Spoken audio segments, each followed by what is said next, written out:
கர்த்தருடைய பரிசுநாமத்துக்கு ஸ்தோத்திரம். நீங்க நெறைய நேரம் யோசிச்சது உண்டா? நம்ம ஏன் தேவனுக்கு பிரியமாய் வாழ முடியல? அவருடைய சித்தத்த செய்ய முடியல? அவருக்கு பிரியமான ஒரு மகனாய், மகளாய் நம்மனால ஏன் கன்டினியூஸா வாழ முடியல?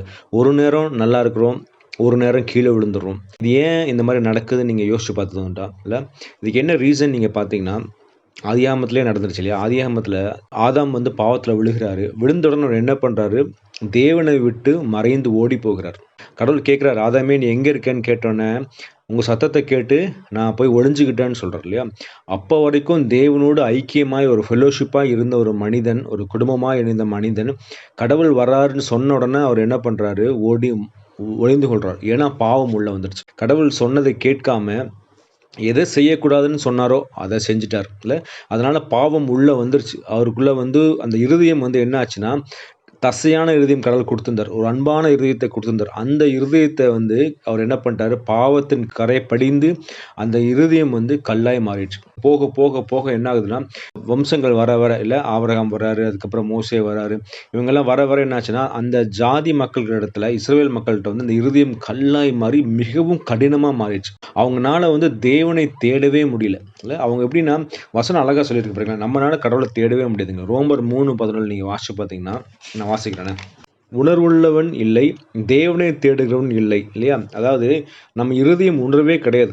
நம்ம தேவன நம்மனால தேடவே முடியாது. தேவன் தான் நம்மள வந்து என்ன பண்ணணும், அவர தேடுகிற எண்ணத்தை நம்ம இருதயத்துல வைத்தா தான் நம்மனால தேவனை உண்மையாய் தேட முடியும். இல்லன்னா வந்து நம்ம தேவனை எப்படி தேடுவோம்னா, நமக்கு ஒரு ஆசீர்வாதம் குடுக்குற தேவனா தான் தேடிக்கிட்டே இருப்பான்ல.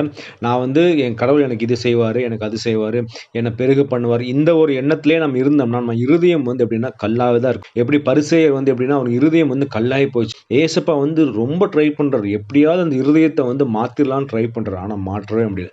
அதற்கு தான் என்ன பண்றாரு, கடவுள் என்ன பண்றாரு, ஆவியானவர் நமக்கு குடுத்திருக்காரு. அவரு வந்து கிரியை செய்யும்போது, அவர வந்து நம்ம வாழ்க்கையில விடும்போது, அவர் என்ன பண்றாரு, நம்முடைய கல்லான இருதயத்தை எடுத்துட்டு தசையாக மாத்தி விடுறார். ஏன் வந்து இந்த இருதயத்த மாத்தணும்னா, இந்த இருதயத்துல என்ன இருக்குன்னு நீங்க பார்த்தீங்கன்னா, வசனம் இருக்கு இல்லையா? மத்தேயு 15:19 நீங்க வாசிச்சீங்கன்னா, எப்படி எனில் இருதயத்திலிருந்து பொல்லாத சிந்தனைகளும், கொலைபாதகங்களும், விபச்சாரங்களும், வேசித்தனங்களும், களவுகளும், பொய் சாட்சிகளும், தூஷணங்களும் புறப்பட்டு வரும். யோசிச்சு பாருங்களேன். நீங்க வேணா ஒரு ஒரு ஒரு நாள் வந்து நீங்க உங்க மனசுல தோன்றதெல்லாம் எழுதி வச்சு பாருங்க. என்ன மாரி எண்ணங்கள் வருது இல்லையா?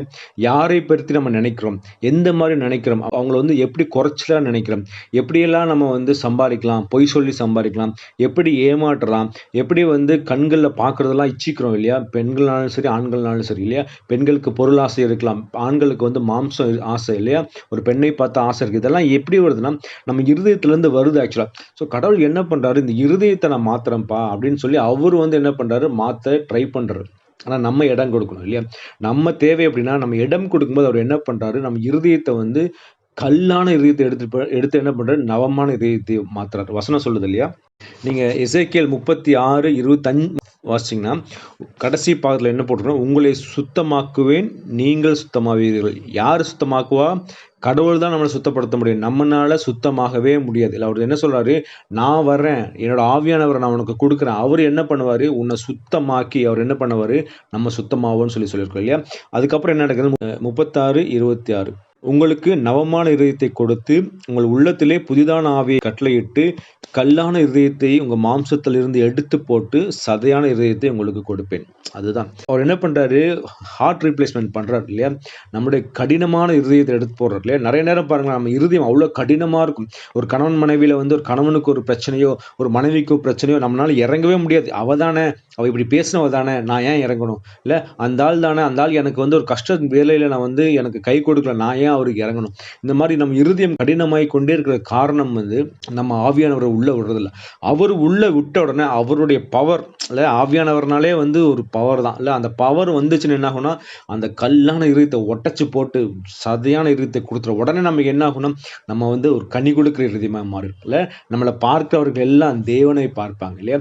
நம்ம வந்து முதலாவது நம்ம குடும்பத்துல வந்து ஒரு கனி கொடுக்கிற வாழ்க்கை மாறிடும். மத்தவங்களுக்கு நான் வந்து ஒரு சாட்சியுள்ள வாழ்க்கை வாழும்.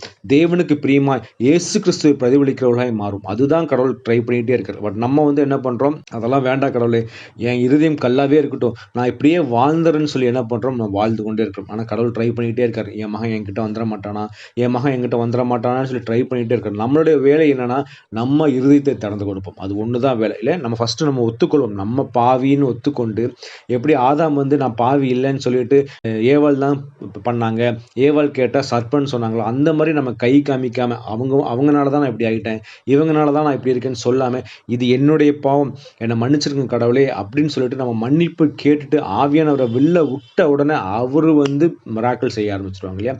இன் கோர்ஸ் ஆஃப் டைம் நம்ம வந்து அவருக்கு ஏற்ற பாத்திரமாய், ஒரு கனமான பாத்திரமாய், ஒரு ஜொலிக்கிற பாத்திரமாய் நம்ம மாறிடுறோம். அவருக்காக பல கூட்ட மக்களை அவருக்காக அவர் அண்டையில் சேர்த்துறதுக்கு நம்ம வந்து தேவன் நம்மளை தயார்படுத்துறோம். ஸோ இன்றைக்கி நம்ம யோசிச்சு பார்ப்போம், நம்ம எதில் குறைவுள்ள இருக்கோ அது எல்லாத்தையும் நிவர்த்தி செஞ்சுட்டு கர்த்தரிடத்துல போவோம். கர்த்தர் நம்ம இருதயத்தை மாற்றி தசையான இடத்தை கொடுப்பார். நம்ம வந்து ஒரு பெரிய சாட்சியாக இருப்போம். கர்த்தர் நம்ம தரிசனத்தை ஆசீர்வதிப்பார். ஆமென்.